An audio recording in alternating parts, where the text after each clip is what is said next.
I'm going to hurt them more if I'm not honest in the discussion. And I've told you this, right? So if I need to share something with you that's going to maybe hurt your feelings or hurt our friendship potentially, but it could really help you, I'm actually selfish if I don't deliver this information to you. And I'm selfish because I'm just trying to avoid one bad conversation or short-term damaging our relationship. If I'm saying I can't tell Pablo that his haircut looks dumb because it's gonna hurt his feelings, right? Versus me being like, dude, you're not gonna get the job with that haircut. You gotta get a haircut. You know, you may come back at me pissed, but I was a better friend by not being a people pleaser. Most people have no clue what they're talking about. What I have found is that I tend to put people too high up, and then I realized, Jesus, what am I doing? These people are just normal humans and very flawed in many aspects. Why am I so afraid of asking a question? And now I default more in the I don't give a flying about anything camp. If I'm gonna say something and you don't like it and you wanna finish the call, should you get a prenup or not? I'm talking about every person right now that is considering to get married. Let me make it easier for you. The woman is running a business, successful business and whatnot.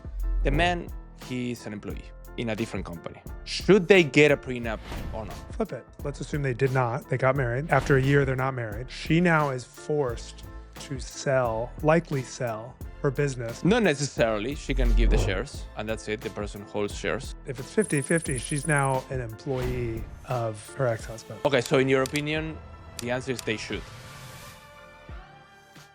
Dude, I had a good discussion today, and you were a good influence on it, about a business that I'm excited about. All right, what happened?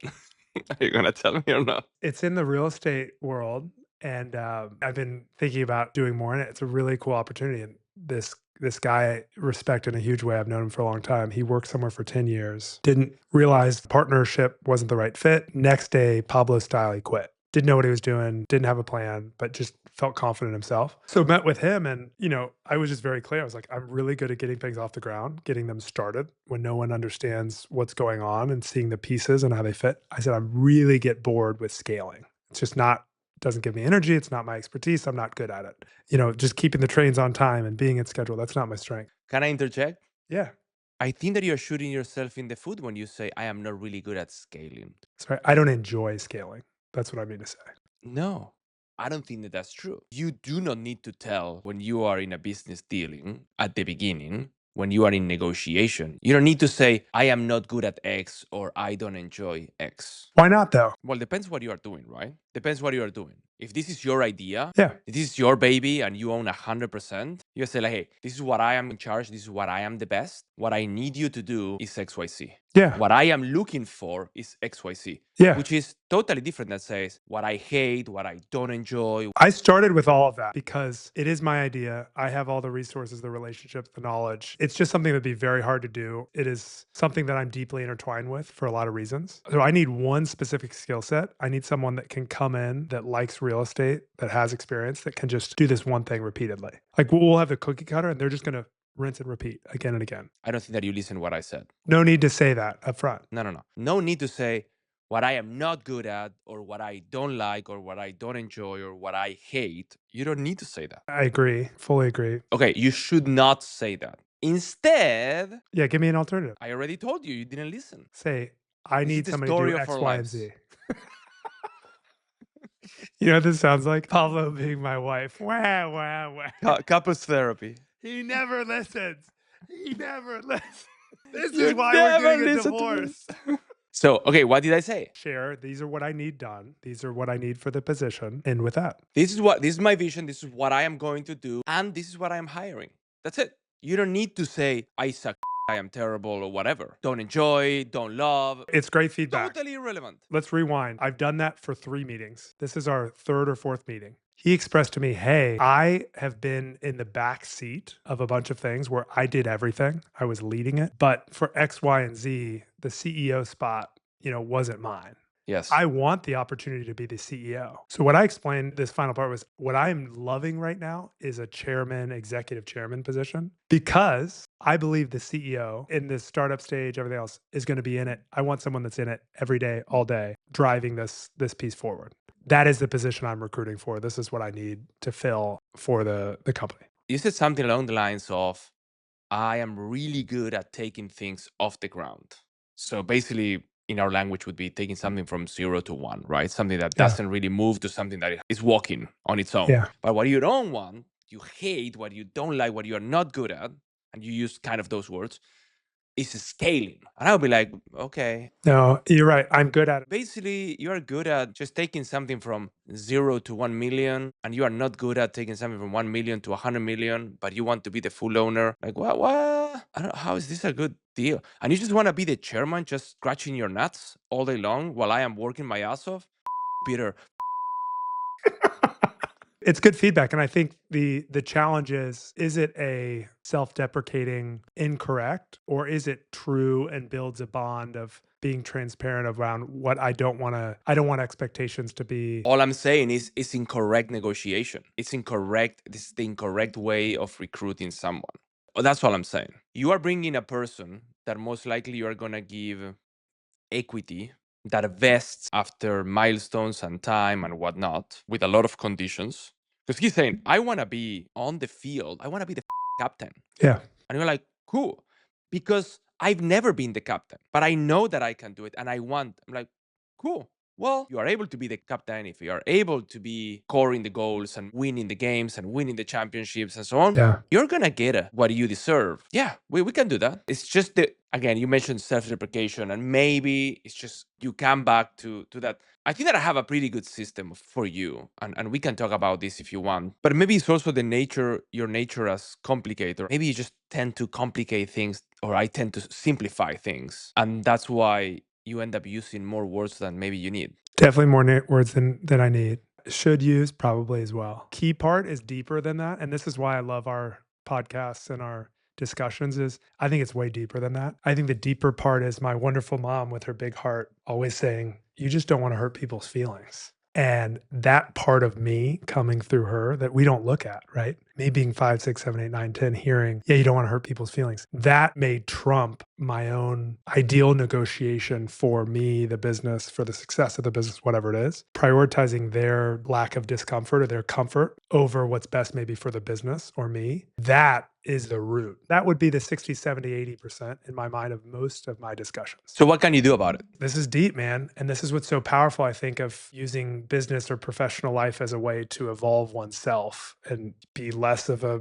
bad person or, be a better person. So the only thing I've found that's worked for me as a people pleaser, both proclaimed by friends, myself, et cetera, is realizing I'm going to hurt them more if I'm not honest in the discussion. And I've told you this, right? So if I need to share something with you that's going to maybe hurt your feelings or hurt our friendship potentially, No, don't do it. right? I'm actually selfish if I don't deliver this information to you. And I'm selfish because I'm just trying to avoid one bad conversation or short-term damaging our relationship. So when I realized I'm being selfish, I had this epiphany or someone shared it, or it may have been the book Lying that I read that I really liked. Me being selfish is not me caring about you or another person. So if I'm saying I can't tell Pablo that his haircut looks dumb. Hey, wait.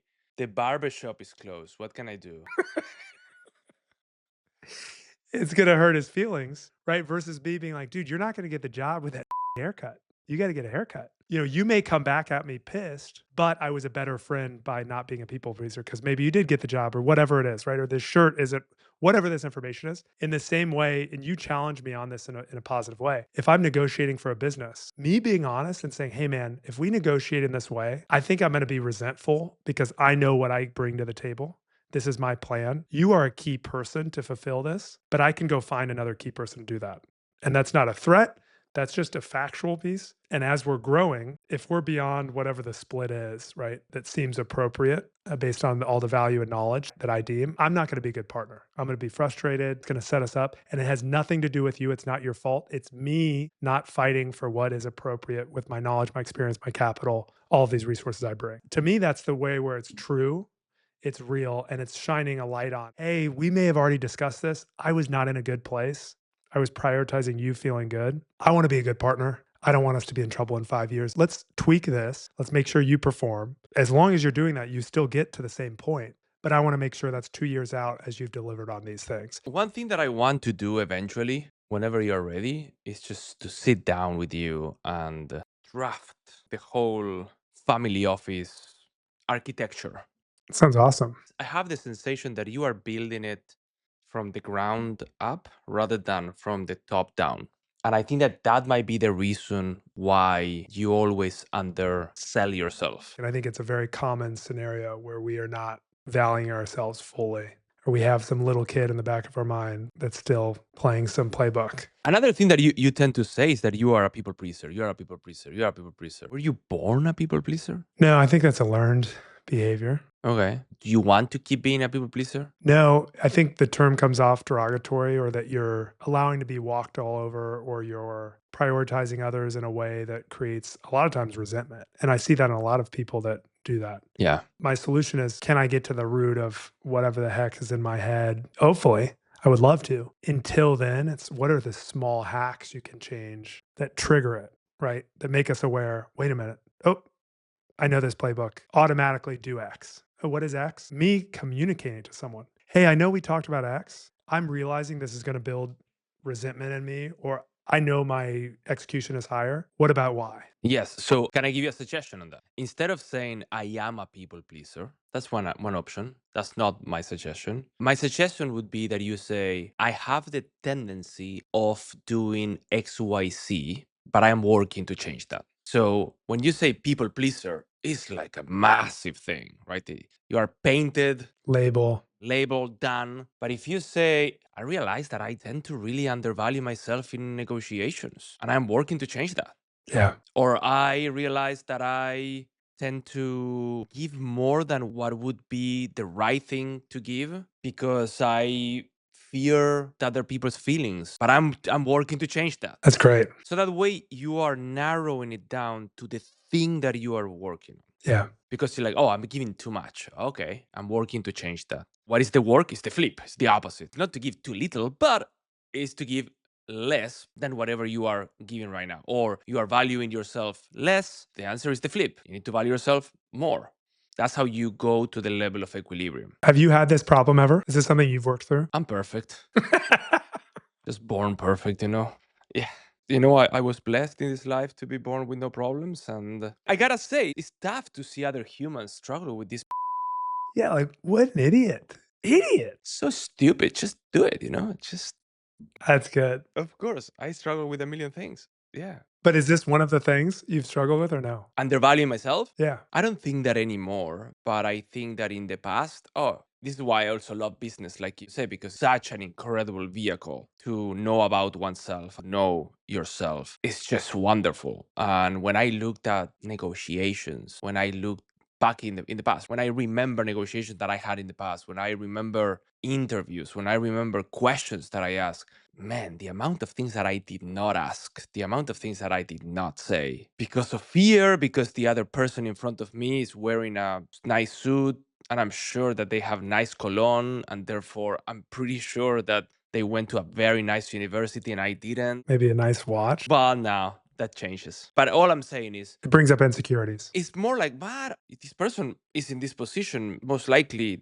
they know more than me. And what I realize is that it's totally the opposite. Yeah. Most people have no clue what they're talking about. Yeah. And especially if they are employees and they are very well dressed and they are, and again, nothing wrong with all employees in the world. I'm just saying some of them that I dealt with, that's what I have found is that I tend to put people too high up. On a And then I pedestal. realized, Jesus, like, but what am I doing? These people are just normal humans and very flawed in many aspects. Why am I so afraid of asking a question? And now I default more in the I don't give a flying about anything camp. If I'm gonna say something and you don't like it and you wanna finish the call, good, fantastic, great. Man, that's so good. That is not a strength of mine yet. It's not perfect. I don't wanna make it sound like it's perfect, but that's where I am aiming towards all the time, almost all the time. How many times has that happened? What do you mean? You come at somebody with truth, they can't handle the fire, and they're like, we should end the call. Have you had it happen?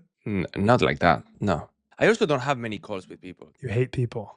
I'm not involved in the day-to-day of the business. So I am not having recurring calls with people, maybe one here, one there. Also, I find it very good for me. What works for me is I look back at my story and I said, dude, what are the odds that this happened to me and that I am here sitting where I'm sitting today? I'm like, Wow. so thin. We should calculate that. But all this to say that what I tend to do is I just flip it to the opposite. Instead of coming and saying like, oh my gosh, I am this guy from Argentina, didn't finish university, blah, blah, blah, blah, to be like, dude, I am the guy that came from nowhere. Wow. And I am sitting in this table with all these people. I'm like, dude.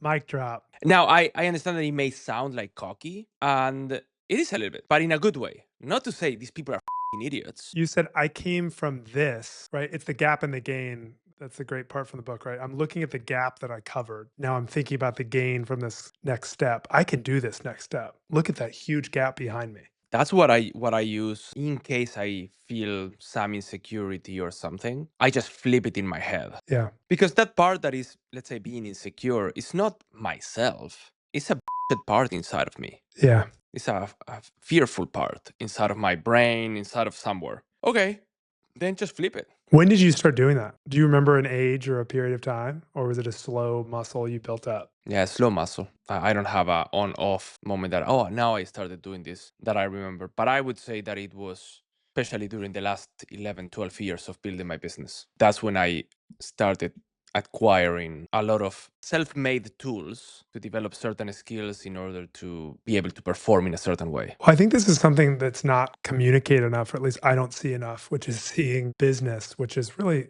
ideally serving another, right? We're providing a product to serve others. Or a service, yes. Or a service.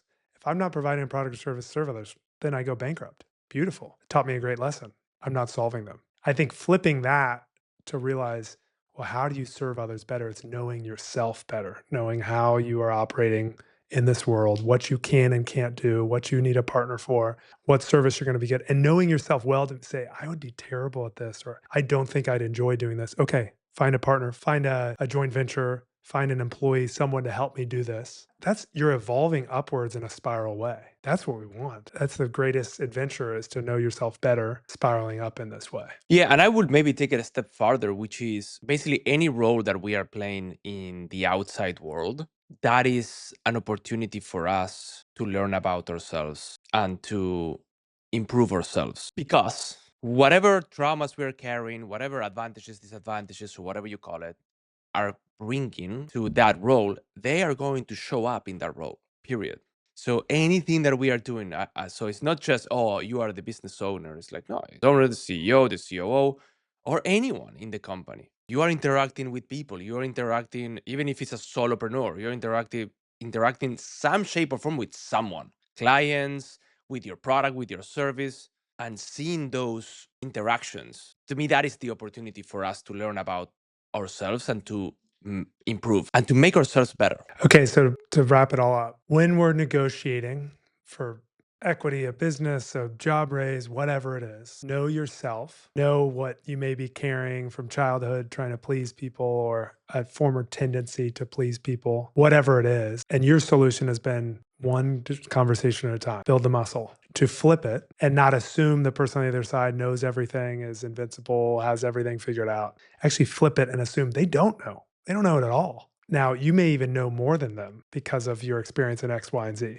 And we're oftentimes wrong on that. We take this insecure backseat, fearful backseat. So imagine, just to give you an example, right? Imagine I go, clearly English is not my first native language, my mother tongue, so that's Spanish. So I go to an event in the USA and I am up on a stage and I speak with an accent and I make grammar mistakes and I can beat myself down so much. I have all the things to beat myself down.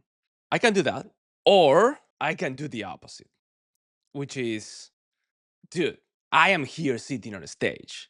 Like, these people maybe drove 30 minutes. I traveled all around the globe to be here. I went through this, and all these different things in my life. So what I'm saying is, on one side, some part of me is just punching myself down. And then it's like, that's not what I want. Let's just flip it. How can I bring myself up and gain that confidence? And for me, it's with truth. It's like, yeah, I have an accent. Yeah, I make grammar mistakes, but look where I am. I love that. I would switch but to it's because I came from here. And here's the story. Because I've overcome all of these things, I traveled across the world to learn a second language, to learn how to do a business in a different continent. Right. Because of that, not but to me is in spite of, or it's a kind of a bringing down. It's because of that's what builds us up is the unique story. Because I hadn't been outside of my home country until I was 30, whatever these stories are, right? Whatever our experiences are. Because of that, I have this huge gap or this huge level up on most humans. So how can you flip it for you with this thing that you used to say to yourself that you're a people pleaser, which is basically punching yourself down? Really good challenge. I think the start is to say, because I've had all these experiences, I've sold businesses, I've failed on, 40 ideas that I've worked on. Because I've done all of these things, I'm more likely to have success in the next thing I do, which almost everyone I've partnered with, talked about partnering with, just doesn't have as many repetitions, positive or negative. Like I have way more losses and I have way more wins, both of which are valuable in my opinion. Because of this gap like yours, anything I'm working on is going to have a much higher probability of success, which yes, somebody could say is cocky. I would say is confident based on data, based on I can walk you through receipts. Cocky to me is confidence without support to it. It's like a blind confidence. It's a empty confidence, as well as talking when you don't need to, right? Adding this, nobody really cares. Well, that's different than someone who's talking about partnering with me or being an employee, or this is someone who wants to actually understand. They're seeking out my receipts and my knowledge. If you're just a guy on the street, I'm like, I'm rich and I've done well, right? That's cocky. That's unnecessary. They don't care. They're not interested in it. Confidence is somebody who wants to know. One more thing that I want to say is I think that you should stop partnering with people. Tell me more. In your mind, so here it's very interesting, right? In this business, I have no partners whatsoever.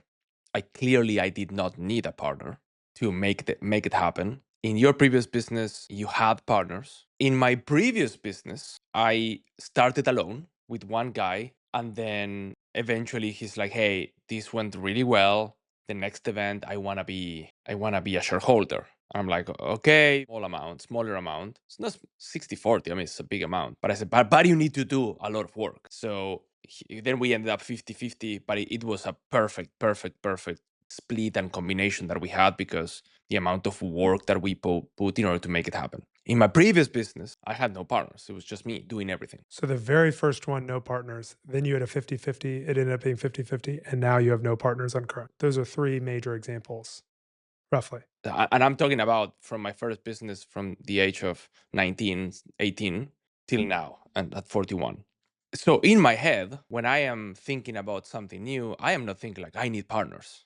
In your head, when you're starting something new for whatever reason, you are thinking I need a partner. Now, I would say I need an employee for sure. Yeah, but I do not default into I need a partner. But you do. Just something that I noticed. Yeah, it's a really good spot. I had a good breath after you said it. Good breath. Yeah, as in you hit something, you hit something deep. Everything I've done that's gone well, from starting dance parties in high school, had a great partner. Richest I ever felt. We'd make $5,000 to $10,000 a night, gym, fog machines, dancing, awesome. And so and maybe because that went so well, and it was such a clear, he wanted to be the face, he wanted to be the guy that was popular for it. Great. I wanted to be in the background. I was a student government nerd. I would do logistics, management, set things up. It was a beautiful partnership. I think it's a myth that most people are on their own. I think most people have a partner. Now, whether that's an employee partner or a equity partner. Of course, wait a second. Don't get too philosophical here. When you're talking about partner, you're talking about Equity, for sure, for sure. Let me clarify again. I think most people still have an equity partner, the large majority. Whether that's right or wrong is an interesting discussion. I'm just saying in most businesses. Even when it's one, like I think about in the business groups I've been in, the only ones that I know are individual now, they bought out a partner later on. At some point, there was an equity partnership, but it's a deep thought of why is that? Now here, let me flip it. Let's try and flip it back. I do think there are extraordinary humans who are confident in their own skills that are not going to want to go forward without an equity opportunity. And the question is that worth it, right? Assuming they prove. What's the question? Would you partner with the people that are truly the top 1%? Great question. Do they have proof of work? Great. Let's say yes. Then yes. You would be in those instances, equities on the table, negotiate. Yeah, of course, Peter. Of course. Great, then we agree. Because you are talking about two people that are at the same level. Same level's a hard thing, right? That's to me, that's a communist term, A right? little bit like this, a little bit like They're this. both accomplished. Yes, exactly. So for me, if a person, as an example, sold a business for $20 million and another person sold a business for $23 million, they were the sole shareholder. Even 50, 60, 100, they've made an exit of 8 figures. This is a category of major success. My question to you is, the people that you speak with, do they have proof of work of being successful shareholders, not employees, shareholders? Great question. I know. Let me say 2 things. One, you're right. What do you mean? There are examples where they did not in my past. That has been a tendency. My new rule has just been after I started a small venture that's gone really well with just a truly incredible human, and he just has delivered beyond what I could have ever imagined. I just have a new rule to myself. If I don't think they're world class, out the door. It's just life's too short. To me, one step would be world class is have they been broken? Because if they've been broken at some point in their life, then they don't fear being broken. They've gone down to the depths of their soul, the dark caves. They've been in the worst place ever, and they've come back. So they're not that scared to go do it again. And number 2 would be they have had some form of professional success. Whether or not that means as an equity partner, now I'm like the most recent thing I talked about. He had a single digit percentage of the firm, and all of his opportunities are in an equity position. There you go, right? So you're talking, let's just talk about this specific person, employee with opportunity to get equity. And did he cash out? That's the complicated thing that, can't go on this. He got 0. The question is, was he successful? Yes. Did he monetize beyond the salary that incredible achievement? I think that is the important part. So for me, very simple. You do not give something to someone that does not have proof of work. That's it. Don't do it. Life is too short. Makes no sense to do it. Why would you do it? It's so fascinating too to tie together parallels. Proof of work. Why do we love Bitcoin? Because there's proof of work of how it was created, converting energy into a currency. I don't love Bitcoin. I don't have Bitcoin. I have no idea what Bitcoin is. Well, you'll figure it out. You'll learn about it at some point. Warren, Charlie, and Bill Gates say that it's bad. So I just trust the experts. Come back to negotiating. So to sum up, negotiation. There is no negotiation. This is my whole point. Here, there is no negotiation. This is the groundbreaking, mind-blowing realization. There's no negotiation. You are going to do something. You think that maybe he could be a great match, but you will get it done with or without him. So here is the deal that you find that is adequate, that makes sense, and you take it or you don't. That's it. It's beautiful. Let's play out.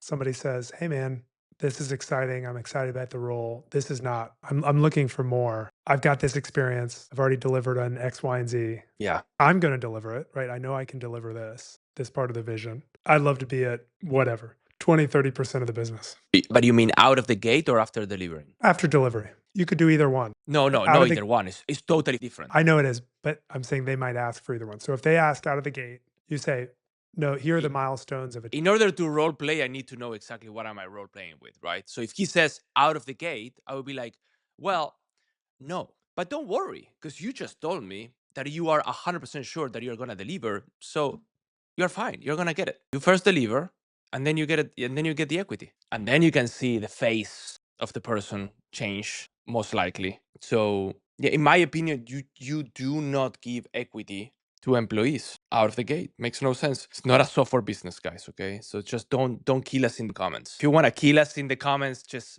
mention what have you done in your company, okay? I want to hear examples. And if not, just okay, thank you. Is there any scenario, or what is a scenario you imagine having a partner out of the gate? Is that a scenario you would ever do, or you don't see that? Yeah, it's similar proof of work. Got it. Dude, it's beautiful. That's it. I would say it's similar proof of work, but also similar determination and intensity to the mission that we are embarking together. That's deep. Because if I'm gonna be embarking this mission with one energy and with one determination and with one speed and the other person is kind of like flimsy about it, then no, then it's not gonna work out. Then it's like, no, this is my thing, not yours. I also think it comes back to a rule I love. Sorry, and I think that this is your problem, is that you don't have the determination in order to get it done, and somehow you tie that project, that idea, that business to a human. Yeah, totally. This is why you become a little and you end up lowering your pants and giving everything to the person. The point I was going to say was little different wording, but a similar concept. Well, Peter, you went to university, I didn't.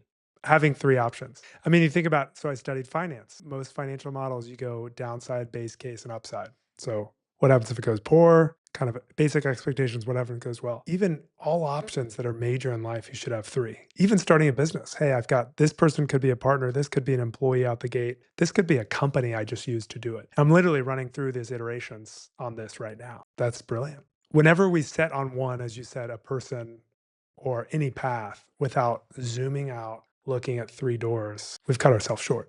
And another one also, I love the three ideas, the three options. But another idea is to say, would I still do it even if the person says no to me? That's a beautiful framework. And if the answer is no, then you don't have the conviction and you should definitely leave it. Forget about it. Yeah. Forget about it. Don't do it because you don't have enough determination in order to chew glass whenever you will need to chew glass to get it done. And for me, it was very simple, very clear when our group of friends, we were thinking about doing something together. And they're like, if Peter doesn't do it, would you still do it? I'm like, no. Yeah. But then on the other thing that I started, it's like, hey, if this other person doesn't, I'm like, yeah, I will still do it. It would be great that the person comes along for the ride. Yes, would be awesome. Would be awesome. But the person doesn't want to, man, I don't give a I get it done.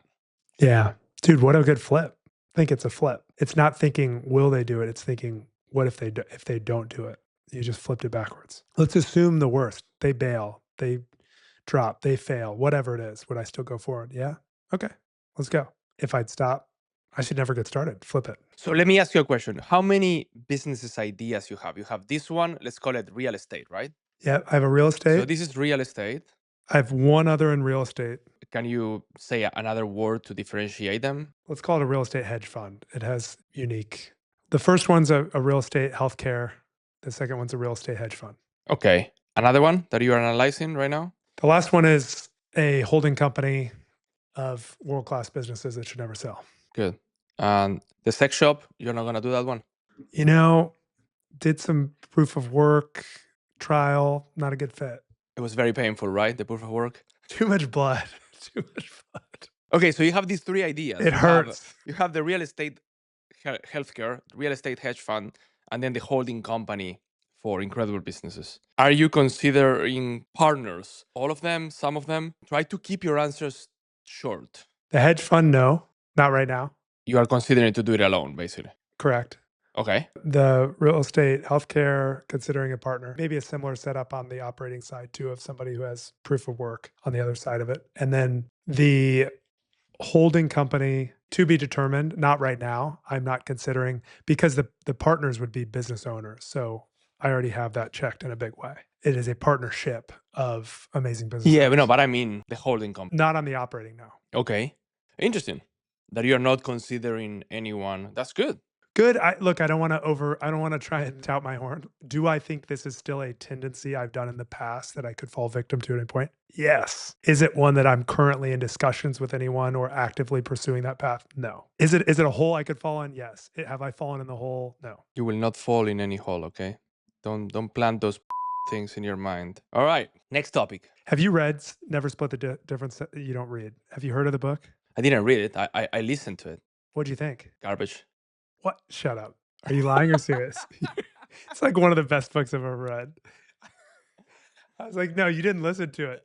You just didn't even consume it. No, I listened to the book multiple times and I took a lot of notes. Yeah, Same. it's really good. Love the book. Well, I was just remembering because I tried to use it. Actually? No, I'm kidding. But it's so hard, dude. It's so hard because they're all flips. Well, no, but it's hard to implement it, at least for me, because especially I was dealing with potentially selling my business. It's such an emotional roller coaster. I told you read this book when we met. No, I already read the book. Okay. Are you sure? You cannot take, how do you call this? You cannot claim. I feel so clear on this. You said, I'm negotiating on the business. Do you have any tips? I said, this is the best book to read on negotiation. I need to start looking at our conversation because I feel like I'm going to have a record, but I'm too lazy to go dig it. Did you also tell me to start my business? Yeah. I was in your ear. And I said, Pablo, who are you? Leave Argentina. It's time. Who are you? Pablo, I'm the yoga instructor you always wanted. Leave your yoga class. Let's wrap up. I'm getting bored. Negotiation to me, a couple key things are do the opposite. When you're trying to chat with someone, don't try and get them to say yes. Try and get them to say no. Chris Voss has these amazing clips. Oh, I love it. Would it be crazy for us to do X? No, I understand the phrases. Do you remember why he said that? You didn't read the book. I read the book. Do you disagree? I just think that you, at the stage that you are, I don't think that you should negotiate. I agree. You are right. Confirmed. This is more in a supplier relationship and a new first customer and a whatever it is. Let's switch topics. I think what we just did with me is powerful. And I still love the idea of bringing in people with proof of work that are in transformative period in their business. What is bringing in? Bringing in what? Interviewing them. Oh my God, so boring. You think so? Why? Because it's like just too much hearing them make mistakes. Let's just take a step back. So, okay, guys, we're going to be talking right now about do we bring people to interview them or not? Yeah. The question that I have for you, Peter, is what do you want to achieve? People coming to the show and getting interviewed. Two things, maybe three. One, I feel fulfilled when I watch an open-minded, growth-oriented person have that breakthrough. But that's not an interview, Peter. That is a counseling session. That is Yeah, a hospital mentoring session. session. We're Well, the it's not doctors. interview. That's not interviewing. That's a different thing. Then let's swap out the word. This, dude, this is English is your language, not mine. No, it's my second language. Unbelievable. So what's a different word than interview? Intervention. This is it. It's an intervention. Okay. So I get excited. I think you're a little more blunt with your precision. Depends. It depends who. This is what I would say. Depends who. I personally don't really get much enjoyment of doing interventions anymore, with even though I've done it for so long, for people that are on the run up. Like I don't really get much enjoyment on that. Now, different stories, someone that has a lot of proof of work, meaning that person has a lot of leverage. This person can, with that conversation, this person now is changing everything. Completely agree. I watched you have a very deep conversation with a guy about his marriage. And he's dominating life on a lot of fronts. He's not dominating his marriage. He's getting dominated. It's just not going well. That conversation to me is so fascinating to shine lights on these dark corners that no one gets to hear. I agree. If I were a 14-year-old boy and I'm like, I wonder what it's going to be like when I'm married. Like, man, I wish I could have been a fly on a wall to listen to the conversation. That's the kind of stuff that really fires me up. That's why I had that conversation. That's why I pushed the way that I pushed. That's why I gave the tools that I gave, because I'm fired up with that kind of conversation. Now, this guy is, as you said, the person that is winning almost everywhere in his life except for that area. This person has a lot of proof of work. This person is not on the run up. Maybe he will make it. Like, no, this person, I can see proof that this person have accomplished so many things in so many areas of their life, and this one is just crumbling down. So for me, it's very easy to be like, okay, got it. He did it in all these areas. He can do it here. Do you see? I am starting a conversation with a person that I can see the proof of work, a lot of proof of work. As you know, especially the younger they are without proof of work, the older people are without proof of work. Good luck, brother. Good luck. All the best. Not what I want to be doing. Good luck to you, Peter. Now, the younger, especially if they are getting some success on a top line level, they are not quite there yet. For me to spend my time, dude, just go and listen to Tony Robbins. You're going to do great. Don't bring my dad into this. I know he's better than me, Pablo. They don't need the second-hand Chinese version of Tony Robbins. The Shane, Temu. Why is the screen turned upside down? Why is his head at the bottom and his feet? It's cheaper. It's still the video. You get the point. So you get a lot of excitement of mentoring the young generations and the people without proof of work. I don't. Not anymore. Again, I used to. Let me clarify. Your level of proof of work is different. I would say that I am still in the same boat of I want to work with, interview, help people that have a proof of work. For me, I mean, I've started a whole nonprofit around high school hustle. These kids that go out and generate $20,000 in the summer, they're in the top 1% of high school kids from a business perspective and knowing themselves usually. I get excited by that because I see this trajectory that's so aggressive, and just shifting them from here to there is really cool. But there's a difference between that and interviewing them in a podcast. Sorry, not interviewing them, doing an intervention. So I have zero interest of doing an interview. Zero. I don't want to be interviewing people. Like, no. No, we'll call them interrogations or interventions or whatever we want to Now, use, I or may hospital. do an exception for Elon or for Jeff Bezos. I may do I have to check it, but I have to check with my calendar. Let me check my calendar. But yeah, I just want to work with people that want to win in life. I want to play alongside with people that want to win in life. And for that, I need to be sparring with someone that is more or less at my level. And I am more or less at their level. And I don't mean to be like, I am better. Like, no. But I mean, there is a difference. 41-year-old Pablo, I do not want to be sparring with 21-year-old Pablo. Oof, that's deep. I really like 21-year-old Pablo. So, give him a shot. But what about 20-year-old Peter? Yeah. Killer. There you go. Well, we are different. You want that. I don't want to interview anyone. I do get excited about interrogating or, intervening on some of these guys that are high potential with proof of work. Let me clarify. The 1% of business people, regardless of age, are interesting to me. This is a better way to reframe it. And maybe it's because you are an extrovert, so therefore you don't care if you speak with 1,000 people. Yeah, it gives me more energy. Let's do a perfect example. You said, "Hey, I'm looking for a really exemplary human," when we were together and at the event, the conference in Las Vegas. You come to me as a filter. You're like, he likes talking to people. Maybe he'll get. Boom. We text the one person. He comes up. We have an amazing conversation with him. Yes. So I think part of this is you like me as a filter to find interesting, incredible humans. Well, think about this, right? You spoke with 200 people. Yeah, probably right. That you spoke with them, and you could name only one. You had a very specific filter, right? Yeah, which is the only one that I'm interested in. For what you were looking for. Yeah, I mean, that's a bad sign. It's not bad or good. All I'm saying is Interesting sign.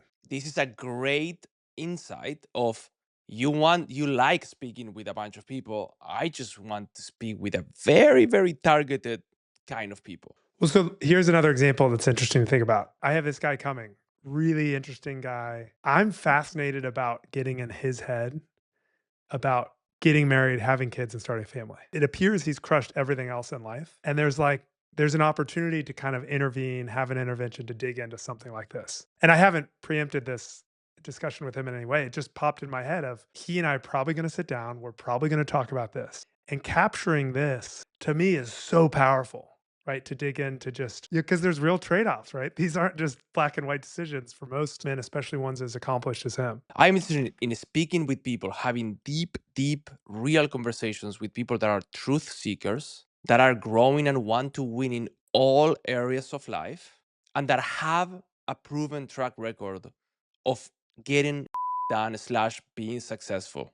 That's it. Anything else at this moment? Not interested. Thank you. Watch a cassette of Tony Robbins. You're good. Or speak with Peter. Or get the Chinese knockoff version. For $9.99, you can get little Tony's ideas. It's good. So, true seeker, true receipts of doing cool stuff, and they want to kill it in all areas of life. Those three things. Yeah, for me, it's important that the person has a growth mindset, and the growth mindset, just to be more specific, it's not only I want to grow, I want to get better. It's like, no, you've been working on yourself. You've been working on these areas of your life, and you want to excel on these areas of your life. So as an example, one pillar of what I call an ultra life is relationships. So I have personally no interest in speaking with a person that we cannot speak about something about his or her relationship. Like, no, you know what? I'm not interested. Yeah, I know that I have a horrible relationship with my wife. Not interested in talking about this. You know what? No. I'm like, okay, bye. See ya. Yeah. And yes, you may say like, well, Pablo, that's on you. Maybe he doesn't know you. Maybe he yeah, okay, fine, good. Yeah.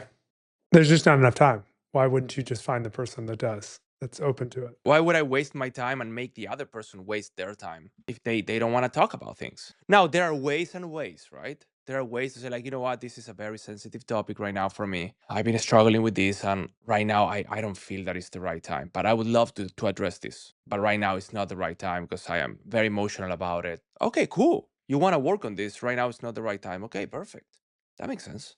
Respect that. But how many times did you have conversations with people that are like totally closed? Their brain is calcified. Dude, I'm checked out of. Just way too many hours. It's embarrassing to realize it took me 35 years to just realize why.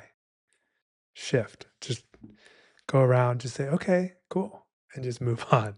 I think it's realizing that most humans don't want to change, right? The large majority of humans want to just stay hitting their head against the wall on that topic. Well, that's interesting to say that. I maybe you're right in the large amount of in 8 billion people, 9 billion people, but I think that in the places that we go, the conventions that we go, the conferences that we go, and whatnot, people are there usually because they want to improve in something. That's totally true. What I'm saying is, I wasn't part of these groups. But even though we go to these conferences, and again, it's not that we are talking about we are going to Tony Robbins, right? You go to a day with destiny, Tony Robbins. Everyone is there working on themselves. Now we're talking about we go to a conference, the all-in conference, right? Yeah. Like, oh, these people are here. They're interested in learning about this, learning about this, learning about this. Okay, cool. But are they really interested in developing themselves? Because I am interested in that. And I just want to work on that. And I just want to brainstorm and I want to play ping pong with a person that is going to reciprocate and is going to be playing with me rather than throwing the racket in my head because he thinks that we're playing a different sport. He thinks that we're playing darts instead of ping pong and he's throwing the racket in my head. It's like, no, what are we doing? I don't want that. Yeah, dude, I can't tell you how many times I tried to convince people on investments, business, whatever, and it's just you look back on how many wasted hours it are. And this is a great flip to use that we've talked about is to start with. I mean, I think we talked about this over maybe before we even had the podcast. The three things of ask them, is there anything that would change your mind? If it's no, great. Already solved. Let's say someone says like, ah, Bitcoin is rat poison. So Bitcoin is rat poison. And then what you say is, what you ask is there anything that would change your mind? And then usually, if they are very calcified, which usually comes with age, and maybe potentially being successful in other things, they say like, there is rat poison because it doesn't have intrinsic value and because la la la. It's like, well, I did not ask you that. I did not ask you your opinion about. You do a great job on that. You didn't answer the question. You didn't answer my question. You know when you do the best job with that, Pablo, is when you do it in a soft way. Like, because there's two different ways Pablo does this. One is, you didn't answer my question. The other way is, okay, yeah, thank you. So the question, can you answer this one of just come back to it, right? Each one. Because if it comes hard, then they put up even more of a wall and it's like downward spiral. But occasionally they're open. Well, I always, almost always, unless I really don't care about the person, I do not let them off the hook. Yeah, that is true. I'm going to ask you 3 times the same question. No problem. Okay, so when they say, no, nothing's going to change my mind. All right. Nice to meet you. Bye. Cheers. Yeah, and if you're stuck sitting next to him at an event, just change the topic. I would not change the topic. I would just get the that's me. That's next level. Because for me, it's like, okay, that's it. Little boys and girls, he's right. Because the hard people, they're gonna be like, well, it's my Uncle Bill, or it's my, Uncle Ted, or it's cousin Susie, or it's the person I sit next to at work. And Yeah. See you in the next life, not in this one. Bye. That's it. that is deep. I mean, it's ultimately okay. So that's one. See you in the next one. Okay, let's go another sincerity. They're like, you know what? If I got really compelling evidence, sure, I'll change my mind. But step two, Well, who told you this? my mom, she's always right. She watched it in CMBS. Saw it on a TV. TVs don't lie. This is fact. So I think that the right order was number 1 is how many hours did you spend studying this topic? I was thinking you start with would anything change your mind? If it would, then you move to hours because that shows how little they know or how little time they spent. Just to wrap up, the second one is how many hours did you spend studying this specific topic? And studying doesn't include whatever tweet you saw or whatever headline of the mainstream media you saw, or no, head down studying this situation, this topic, this investment, this company, this whatever. Meaning, what is your proof of work? Do you have any proof of work? Yeah. Oh, you're just regurgitating nonsense from the media. Okay, you have no proof of work. So this is not going to be very fair that we have this conversation Yeah. because I spent 1,000 hours studying this. And I'm not saying that I am right on everything, but Yeah. The way I've approached that is I don't think I'll be able to compress my 1,000 or so hours into this 30-minute conversation. What I can do is recommend start with this book and we can have a conversation as soon as you finish. I think that when someone says, I try to always make it very binary to keep it simple for my brain, even though I know that there are grays. If someone says, yes, of course, there is something that will change my mind. Yeah, if I see evidence and he gives you a very compelling answer, you're like, okay, we can have a conversation. I'm not gonna be bashing you. And you, I may ask the question, how many hours? I'm like, well, I maybe 20 hours. Oh, cool. What did you do? Oh, I read this book. I did this. I did this. Fantastic. Okay, great. So let me ask you, what is your biggest question about this topic? So that way you can spar. You can have a sparring session with the person. I don't want to unless Well, he wants. I don't care. No, Peter.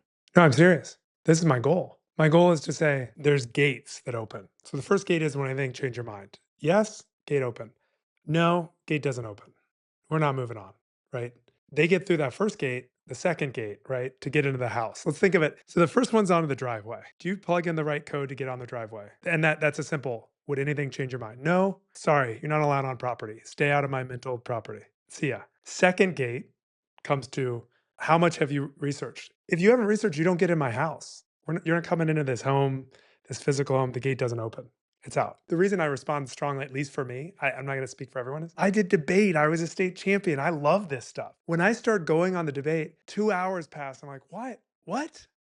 It's like getting on social media. My mind is weak because I don't have social media anymore. So I can't touch it or else I end on the wrong path. All right. They got into my house. They get into my brain. I don't want that. This is my own, this is the breakthrough that, I think this was your framework, or at least when we talked through was just if I have these two gates, then I never end up going down that path. They never end up in my brain. So starting sparring, Peter, no, no bueno. That's a not allowed. Not in a way that I'm better than them, in a way that, sorry, on this topic, I am just better than them. I put in all this research, this knowledge, I'm a senior in high school and they're a kindergartner. I can't bridge that gap. So what you are saying, very cool theory, brother. So now let's just check some receipts. How do you feel about our common acquaintance in terms of proof of work, what would change your mind, hours studying? Didn't get through the gates. But why do you spend any time? Two different things, right?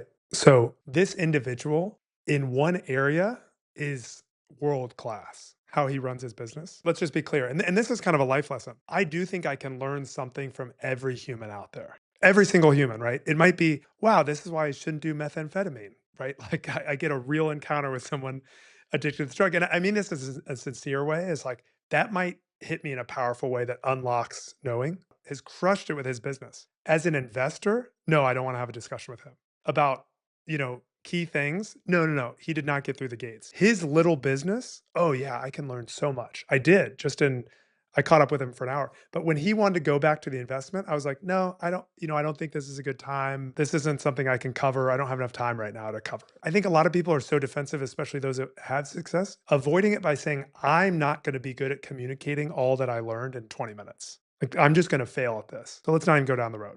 Or let's not get into it because there's just different level. Now I had a conversation with a girl yesterday about Elon. She had really strong opinions. There's no perfect human, right? We're all flawed. But honestly, using this protocol got me halfway there. I didn't do the questions, so we talked probably 20 minutes longer than I would have wanted.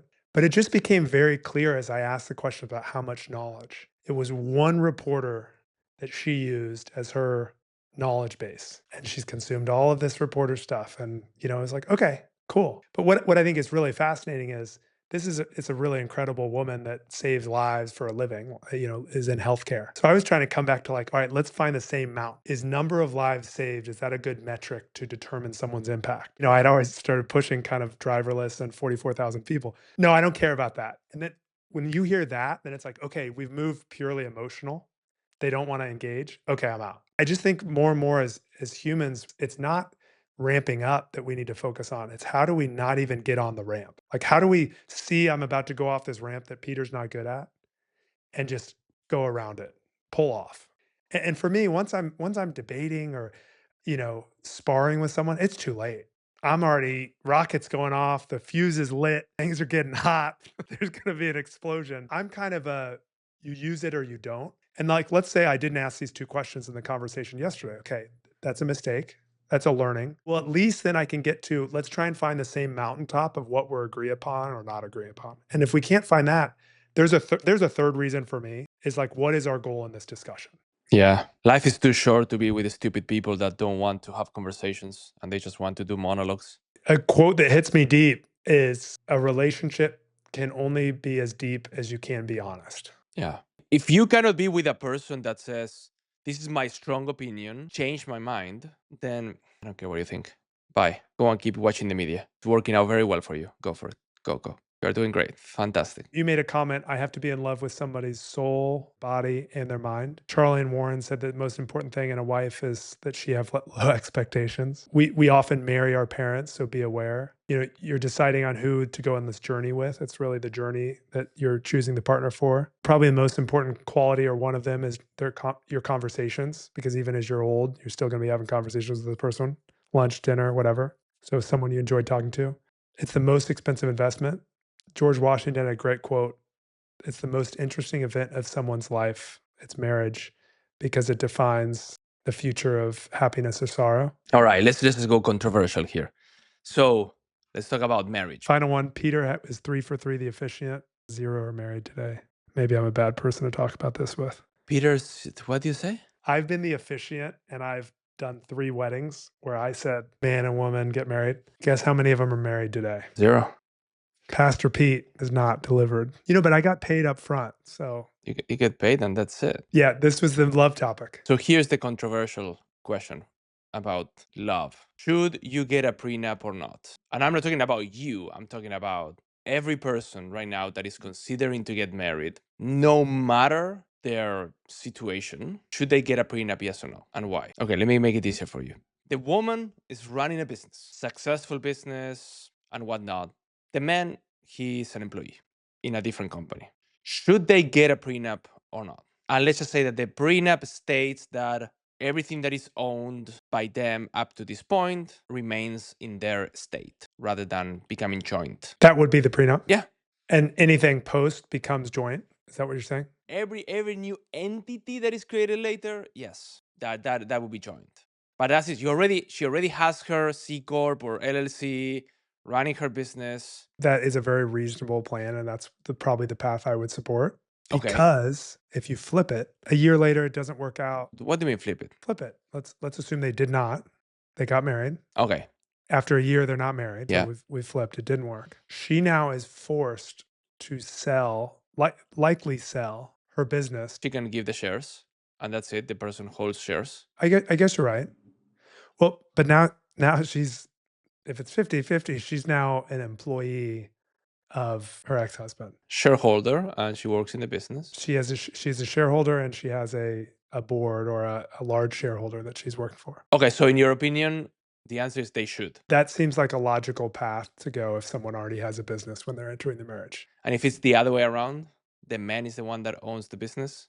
Same answer on either path. What's your thought? What if the business is doing $20 million in revenue, 20% profit? It's too simple. You're being a simplifier. I'm going to add the pro and con. The pro is it allows you to get divorced easier. Con is it allows you to get divorced easier. So it's the level of confidence and commitment somebody has is going to push them forward. Because if you allow divorce easier, it is going to seem as a more likely option. If staying married is truly your intention and goal for the rest of your life, this actually simplifies it to say, no, we're not going to have a prenuptial agreement. We're going all in. Wait, so you just made the assumption that not having a prenup makes the divorce more difficult? No, easier.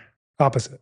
It's easier. Way easier. Correct. Therefore, let's sign a prenup so we can make it work. So it's more complicated to separate. I think we're saying the same thing, but I think you may have flipped the words. If you sign a prenup, then it is easier to get divorced. If you do not sign a prenup, it is harder to get divorced. It creates more friction to divorce. I disagree. Prove me wrong. Teach me. The man is running a business. The business is doing not 20 million in revenue. The business is doing $200 million in revenue. The business is doing $40 million in profit. $20 million in free cash flow. So that means money that goes into the pocket of the husband. They are dating, okay?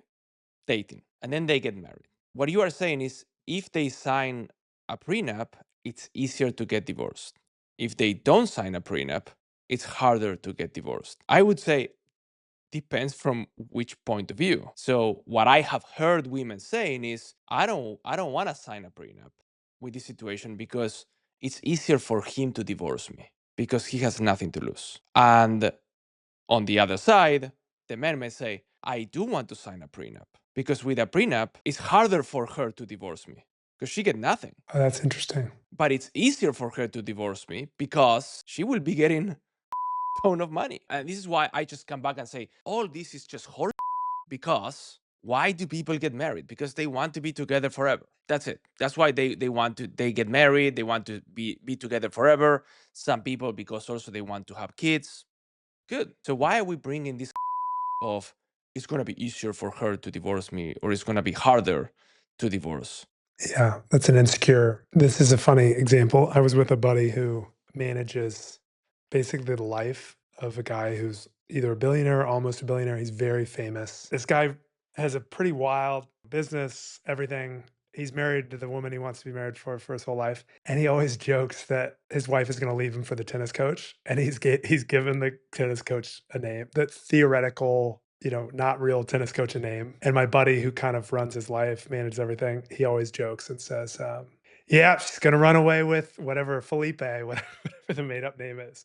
But you're right? It's like in his mind, I don't think they have. Well, I don't know if they have a prenuptial agreement or not. Terrible joke to be saying out loud. Well, I think he's into the dark humor. This is an interesting point too. There's a line somebody said to me: "God has a great sense of humor. Everyone's too scared to laugh." like, like if you can really step back and look at the dark stuff. Let's hit that point on the head. Is that joke a terrible joke to say? Yeah. And your thought would be because it's manifesting. Yeah, you're putting things outside into the universe and you just keep playing around that. First of all, why? Where is that coming from? As you say, like every joke, in order to be funny, has to have some part of exaggeration and some part of truth. It's a collision of truth and a joke. Why are you saying that? I would question, here's the flip. Let's flip it. Now, if somebody's repeating this all the time, daily, weekly, monthly, agree with you fully. But sometimes shining a light on something takes away its power. I hear you saying something like that one time and I smack you in the face. Let me give you a perfect example. I felt like I had my own death experience and it's made me feel fully alive.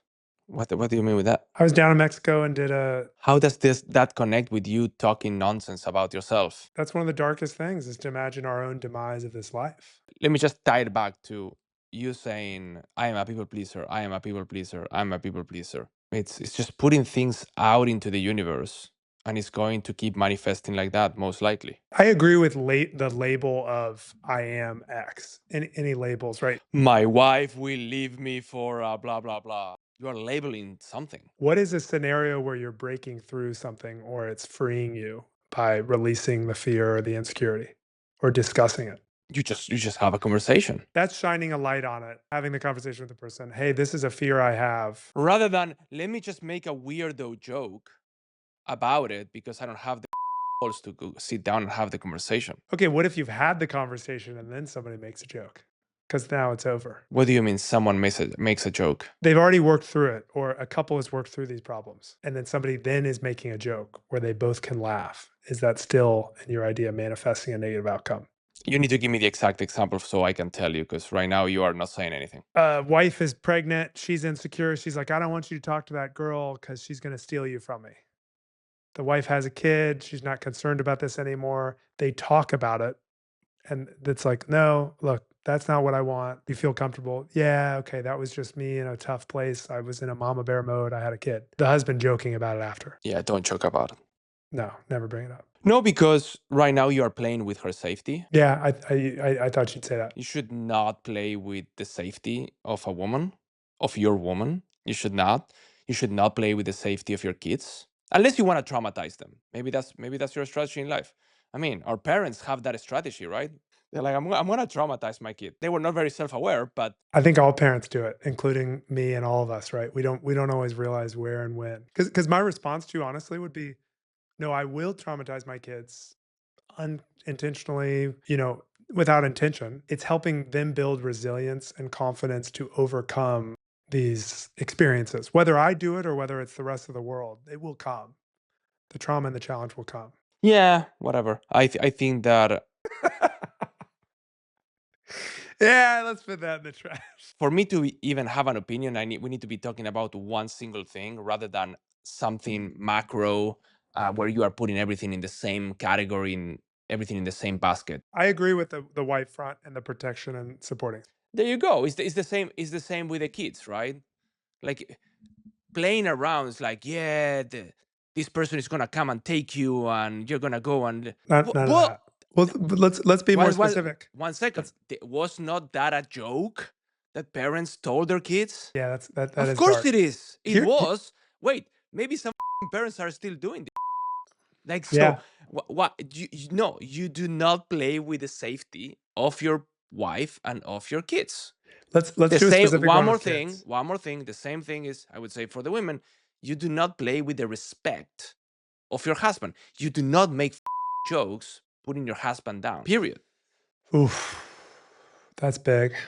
Or you do it if you want a divorce. What about men making jokes about the women? Same thing. Oh, that's totally perfect. You, what do you mean? It's because they want Well, to feel again, safe. you need to be specific. What are you talking about? If you are making jokes about, and again, there might be exceptions of people, of women here, but I think that what I'm gonna say applies to almost everyone, which is you don't make jokes about your wife being fat, not sexy, the housekeeper being more sexy than your wife. Because that's safety related. Yeah, you are threatening her safety, not directly, indirectly. Terrible idea. Yeah. Terrible idea. Will you get divorced because of that? No, but that's a terrible thing to do. Yeah, not right away. And it's not going to lead to a good marriage anyway. Agree on the relationship one. Let's move on to kids. So what about the kids on the playground? They're like, Dad, I do not want to do this. This is the one I'm fascinated by. Smack them in the face. Go do it. Say, I'm behind you. You can't get hurt. Go for it. Dad, I don't want to. Yeah, but there's no joke there. Well, where are you joking there? Well, that was kind of addressing this trauma topic of, something that could be traumatizing or unintentionally or intentionally traumatizing your kid. Again, there's no joke. When we come back, let's stick with the jokes. You are not threatening anything. In fact, you are supporting your kid. Yeah, that's what we are supposed to be doing. Supporting our kids rather than threatening them. It's a really deep point. And think of how many couples or people you've seen that are joking about something that they're too insecure or scared to go face directly, including me, right? I'm sure as I think back, there's times I've done it where we're passive aggressive, we're sarcastic about something. Really, it's just we're too scared to go address it head on or have the hard or difficult conversation. That can change a lot of lives. I get much more excited about controversial statements or topics rather than just random things. I mean, you said there's one like individualism or collectivism. Okay, great. But what is the statement? What is the controversial statement? I say controversial, I mean different. What is the different way of thinking about that? Boom, throw it away. Challenge. Ask me a question. Do you see how I said I made a statement or I made a topic? Prenups, yes or no? And then I start asking you. This is great feedback. And it's a great prompt. Let me give you an example. My controversial statement is for the first almost million years of human survival, you needed to be or had to be a collectivist, or you felt this to survive. Now, flipping it, have to be an individualist to thrive in today's world, the opposite. But you may not have as fulfilling of a life because being part of a collective, and this is something I'm thinking through, struggling with, challenging myself on right now is I am so deeply an individualist of I can do it, put the team on my back, I'll go do it by myself, let me do this. But a lot of the greatest moments, experiences, parts of my life, even groups that, been a part of with you are the life transformative ones. Grabbing all these different topics and then being able to phrase it in a way, not because you want to be controversial, but we know that there are certain topics that Taboo. people don't want to talk about it. People have they're just copy pasting whatever everyone has been doing, and it is what it is. I want to have these interesting conversations, discussions about all these different things. This is why being specific, something I appreciate about you and our discussions is you are right. Like interrogating someone, sure. The right person, the right time with the 3 filters you talked about sounds great. What's way more interesting to me, finding the conversations no one else wants to have and going deep. The ones that people are too scared or uncomfortable. Those are so much fun to go deep on with a different lens and honesty. Bingo. Acceptance versus agency. If you're in America today, anyone has the agency or opportunity to create a great life. Sorry, most people. And a lot of these come back to this key thing, but acceptance is going to give you peace in your daily life. So which one do you choose or which one's better? Acceptance will create peace in your life. Yeah. A lot of these are East versus West, right? They're what would a Buddhist say, Taoism, Hinduism, what is their approach versus what is the Western or traditionally the Western mode? Individualist versus collective. The individualist will thrive today and would have died for the last million years of human existence. Being an individualist today is how you thrive, and in the past is how you die. Being a collectivist is how we were programmed for the last million years to survive. Being fully present, being stuck in the future or being in the future will bring you anxiety in your life, but success professionally. Being fully present will bring you peace, but not success. Kind of flips. These are things I'm struggling with right now personally. This is part of the reason I'm fascinated by the topics. So it's good to be able to zoom into details, but being fixated on them is never a way to have professional success. It is not a way to have professional success. When we first met, I noticed that in myself, and then I was digging in. I was like, "Why am I uncomfortable?" Oh, it's because it's probably right. Let me do it. And then it became a muscle built of like, "Oh, I need to spend more time with this person. No one else makes me uncomfortable. No one else challenges." It's kind of challenged, right? As people have more success, they get challenged less. That's why dictators become a problem because everyone starts just following the dictator's rule. And even though it's a terrible plan, they're like, "Oh, great idea, Pablo. Great idea, Peter." And then that's how you go off a cliff. So how would you like to phrase that, if you even want to talk about that? I think it's how you search for friends and people to surround yourself with. Those who challenge you in a way that checks out, try it, test it. And if you start noticing they're challenging you and they're right, you need to surround yourself with that person, regardless of how you feel. It's a me problem if I'm uncomfortable. I need to go dig in why I'm uncomfortable with receiving this. There's a Mark Twain quote I mentioned to you when we were together was humor is showing people you're smart without being annoying. And it's deep, right? It's like if you can make someone laugh, you can say anything to them. Like if you get through as a laugh, Well, not everyone will laugh, right? now, there's a deeper question of do I wanna be around the people that can't laugh? Well, you don't know until you realize they're not laughing. And that's a way for me, it's a way to start going really deep really fast. Because when you start throwing out these jokes and they're and someone's still laughing, it's like, "Oh, you're going deep," and it's the relationship, right? The relationship only gets as deep as you can be honest, especially if it's shots fired. If you're coming at me and I'm laughing and you're coming, let's see where the bottom is. Like, let's see how we can go. Brother, love you. See you soon. Love you, brother. See you, man.